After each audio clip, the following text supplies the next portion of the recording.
Shalom abakunzi ba Inevza TV1 nongeye kubakiraho muri hose aho muherereye abari muri South Africa abari muri Asia abari muri Europe abari muri Amerika abari mu Rwanda ndetse abari mu gihugu cya Malawi aho kano kanya kamera zitunze twongeye kubakira rero uyu munsi tubafitiye inkuru nziza twatembereye mu midugudu imwe ya Pentecote aho bita kwa Ngwangwa niho uyu munsi twagiye kureba hari umubatizo turaza kubahereza update turaza kuba turi live kuri channel YouTube yacu Ineza TV1 wowe taragira subscribe kandi share kandi ugire like kugira ngo ibiganiro byacu byose bizajye bikugeraho.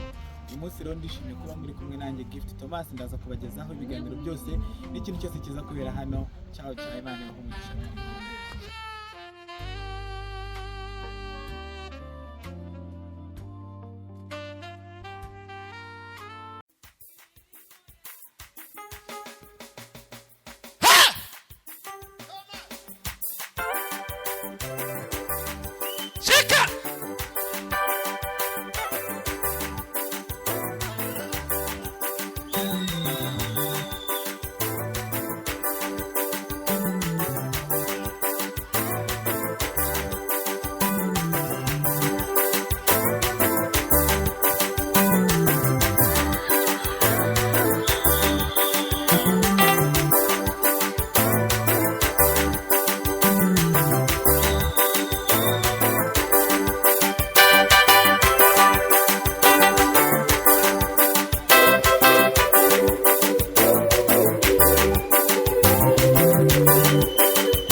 gitare cyiza cy'amahanga, turagushimiye kubw'ubuntu n'urukundo ukomeje kutugirira. Turagushimiye ko wabanye natwe tukaba tugeze hano kwa Ngwangwa tugimwe ku mwuka wazima. Mwami Yesu Kristo, turagusabye ubwo tugiye databuja mu kanya keza k'umubatizo, turagusabye Mwami Yesu Kristo, weze aya mazi uyahumanure, uyakuremo ikibi cyose mu izina rya Yesu Kristo. Gitare cyiza cy'amahanga, turagusabye udukorere ibitangaza. Mwami Yesu Kristo ushoboye byose, turagusabye buri muntu wari we wese uri bwinjire muri aya mazi umubatirishe amazi databuja ndetse n'umwuka wera. Turagusabye ubane na buri mumwe wese Mwami Yesu Kristo, udukorere ibitangaza Mwami Yesu, kugira ngo buri wese abashe kumenya gukomera kwawe. Kandi nako nongeye gusabira buri mumwe wese uri hano abone ibitangaza byawe mu izina rya Yesu Kristo. Mwami Yesu Kristo, nanjye senze nizeye mu izina ry'umwami n'umucunguzi Yesu Kristo, amen.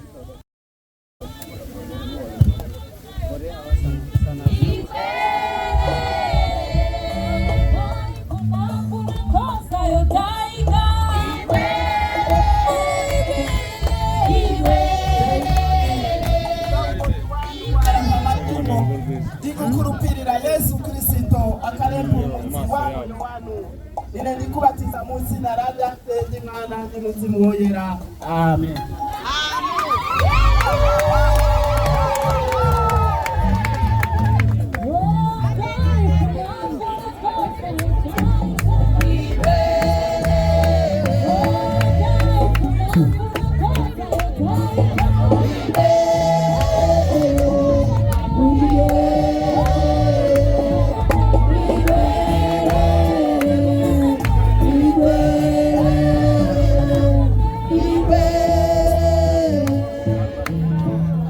Jeremiya, kubw'ubuhanya bwanyu mukaba mwemeye kwihana mukakira Yesu Kristo nk'umwami n'umucunguzi wanyu, nanjye ndakubatiza mu izina ry'Umwana Data n'Imana n'Umwuka Wera, amen.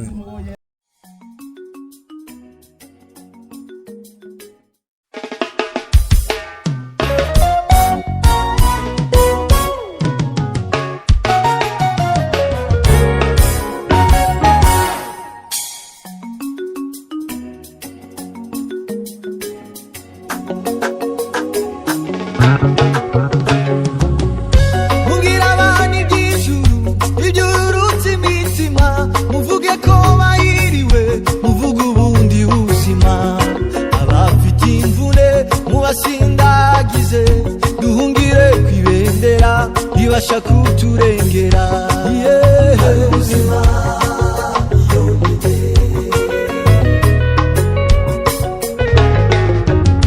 mumaranisha imibabaro kugira n'ibi byanditswe, kuko mu gicuku cya nyuma aribwo twe tuzarema. Muririmbe za ndirimbo zihumure, nyuma y'ibihe n'ibicu hari ubundi buzima. Iyo hari ubuzima,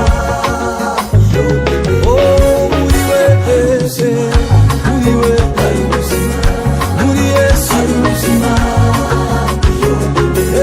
muri Yesu hari ubuzima, muri we hari ubuzima, muri we hari ubuzima.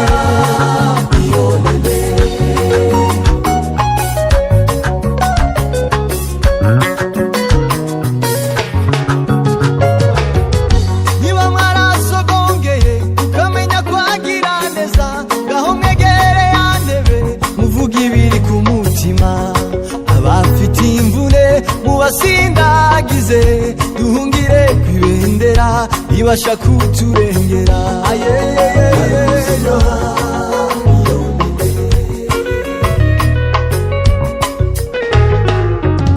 ndabona hino umushyitsi afite ubwoba bw'ibihe, ahora atinya iby'urupfu, buri joro nasinzira umuririmbira indirimbo zihumure, nyuma y'ibihe n'ibicu hari ubundi buzima.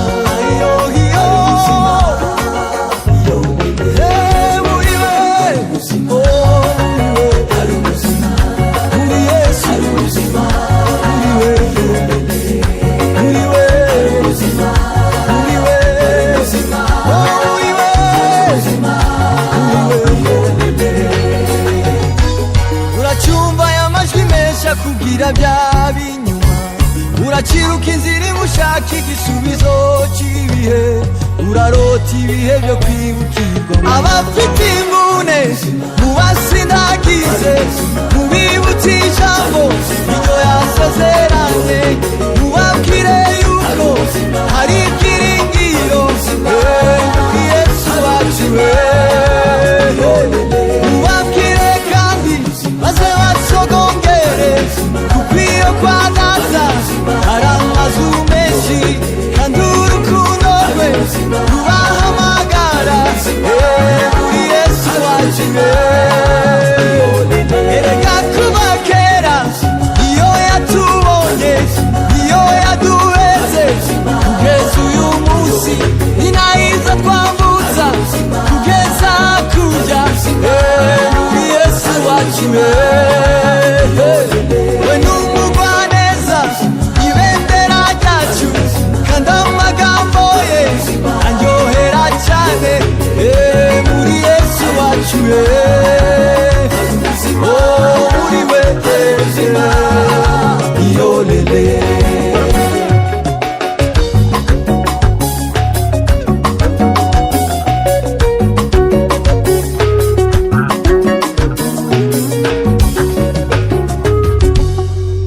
hari ubuzima iyo lele